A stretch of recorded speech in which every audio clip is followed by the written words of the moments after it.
ताज़ा तरीन वीडियोस के लिए हमारा चैनल सब्सक्राइब करके बेल आइकॉन प्रेस करें ताकि आपको मिले हर अपडेट सबसे पहले। कराची इस वक्त शदीद गर्मी की लपेट में है, जिससे शहरियों का बुरा हाल हो गया है। मजीद जानते हैं डॉन न्यूज के नुमाइंदे सैयद वसीम से। वसीम बताएगा, कराची में तो गर्मी का राज है, गर्मी का तोड़ निकाला है कराची वालों ने। जी बिल्कुल, इस वक्त शहर का जो दर्जे हरारत है वो महकमा मौसमियात के इस वक्त के मुताबिक 40 डिग्री सेंटीग्रेड है और जो कि बढ़कर 43 डिग्री सेंटीग्रेड तक जा सकता है। महकमा मौसमियात की पेशगोई के मुताबिक इस वक्त शहर जो है वो गर्द आलूद हवाओं की लपेट में है। ये शुमाल मशरकी सिमत से चलने वाली हवाएं हैं।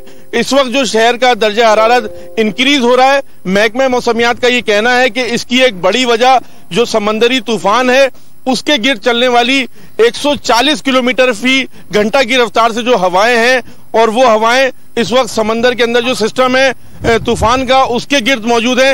इस वक्त जो शहर की मौजूदा सूरत हाल है, गर्मी की वजह से सड़कों पर ट्रैफिक काफी कम है, जबकि आज इतवार का रोज है, छुट्टी का रोज है, लोग निकलते हैं अपने रिश्तेदारों के घर जाने के लिए। लेकिन इस गर्म मौसम की वजह से, जो कि शदीद गर्म मौसम है, इसकी वजह से सड़कों पर भी ट्रैफिक मामूल से कदरे कम नजर आ रहा है। जी।